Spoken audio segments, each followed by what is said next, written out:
Next up, we have Michael Burman from the University of New England.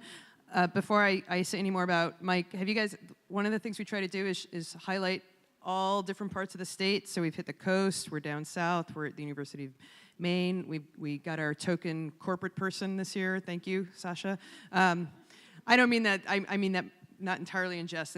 Corporate research is actually really hard in Maine because I can only call on them a couple of times because we don't have giant corporations doing it, but we've got a ton of nonprofit labs and universities doing it. So it's a pretty widespread, so that's what we're trying to get here, is a widespread both of science and geography. So a gigantic thank you to those of you from the South who braved the long road of 95 to come up to us. We really appreciate it. I'm mostly kidding. They know, they've heard this before. So anyway, Mike Burman has a BA from Carleton College and his PhD from the University of Minnesota and his postdoctoral training in behavioral neuroscience from the University of Delaware. Mike has studied learning, memory, and emotion using behavioral neuroscience techniques and has recently become interested in how the brain's memory systems and emotional regulation systems come to function and cooperate over the course of development. He currently investigates the long-term consequences of neonatal pain and stress on subsequent fear, anxiety, and pain. And his fun fact and science inspiration, well, mostly fun fact, completely unrelated, I think, to his current research, is that he got his first black belt when he was 13.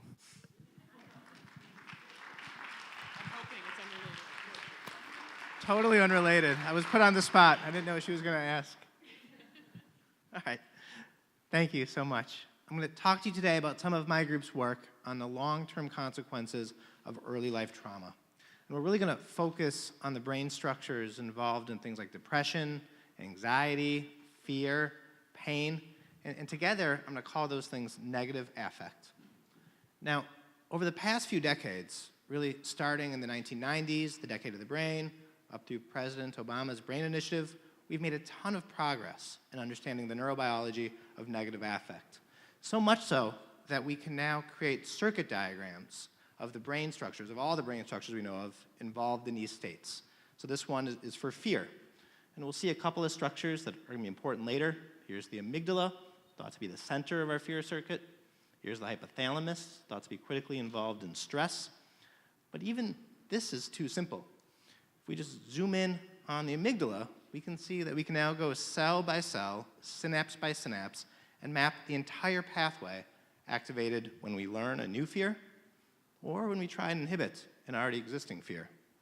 Now, with all of this beautiful work already done, you're probably wondering what's left for poor Mike to do.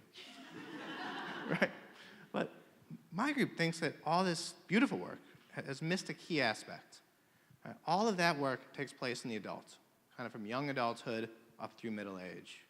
But we know that early life events can affect affects and emotions later in life. So we're looking at what events might occur right around the time of birth that might put us on a path towards health or might put us on a path towards disorder. We've chosen to focus in on one type of early life event, that which might occur in a medical context. So you already know that kids who are born prematurely or who are sick might spend time in the neonatal intensive care unit, or the NICU. Now, I want to be clear that the NICU saves lives. If it weren't for the NICU, kids would die.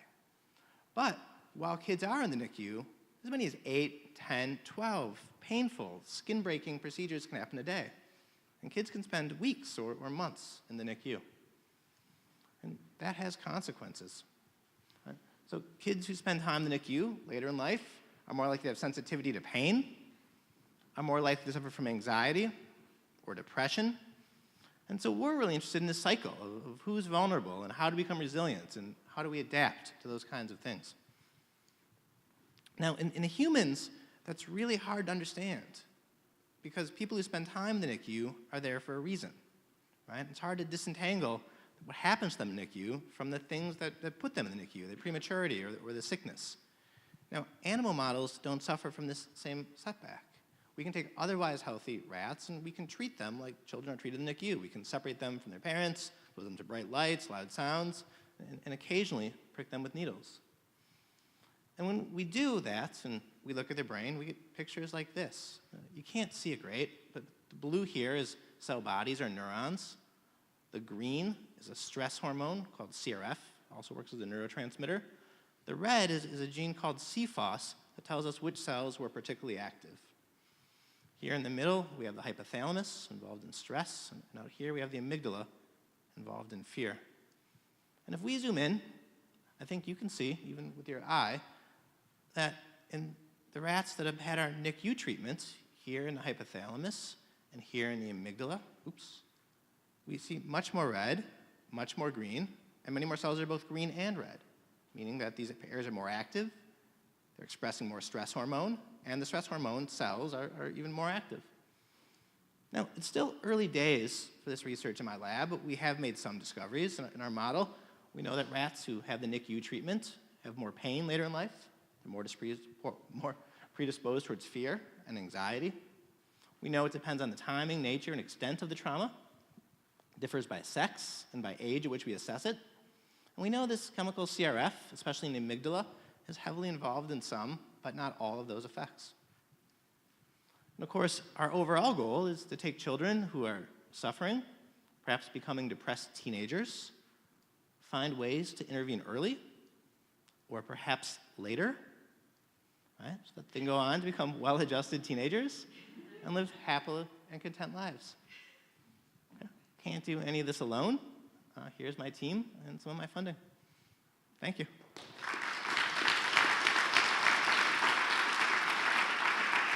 Thank you.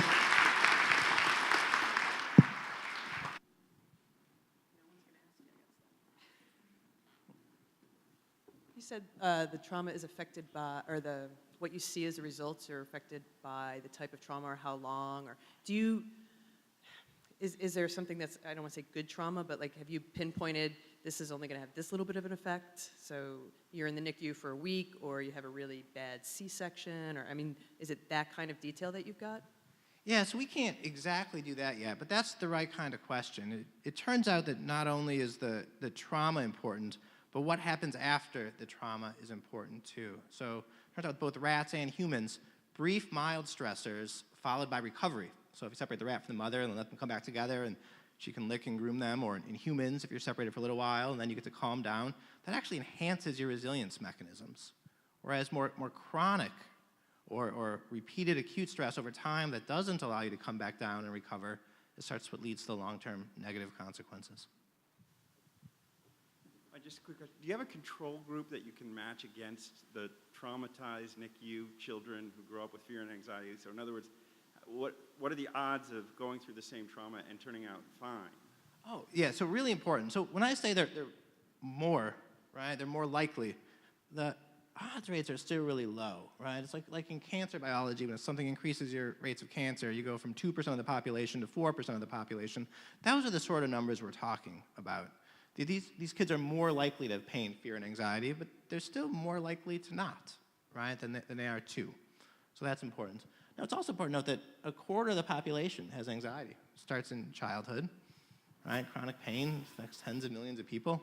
So these are pretty high numbers, but there's slight increases with neonatal stress.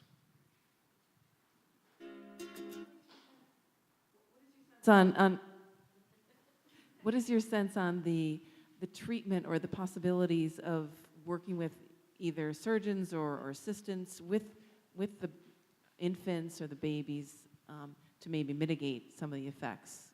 Is that being studied or thought? Yeah, I'm so glad you asked. That's actually why we chose the NICU model, is we think we're working with a system where physicians would be highly motivated to make change once they understand what's happening. And it's entirely possible. That's why we produce beautiful pictures like this to help convince people. There are things you can do right now. So when they take blood from babies using the Heal-Lance procedure, lidocaine cream is pretty effective at blocking the pain, even in infants, but it's very seldom used. 2/3 of the time it's not. Other things can be done, something called Kangaroo Care, where the mother and the infant have skin-to-skin contact right before and right after trauma. Also seems to reduce the pain and stress in infants, but is seldom used. So we have effective treatments today. They're just not often used. So part of my kind of thing is to get out there and tell people to start using them. Are you working on anything related to treatments for later in life for people who have been exposed to this kind of trauma or any kind of childhood trauma? Are you focused on the treatments?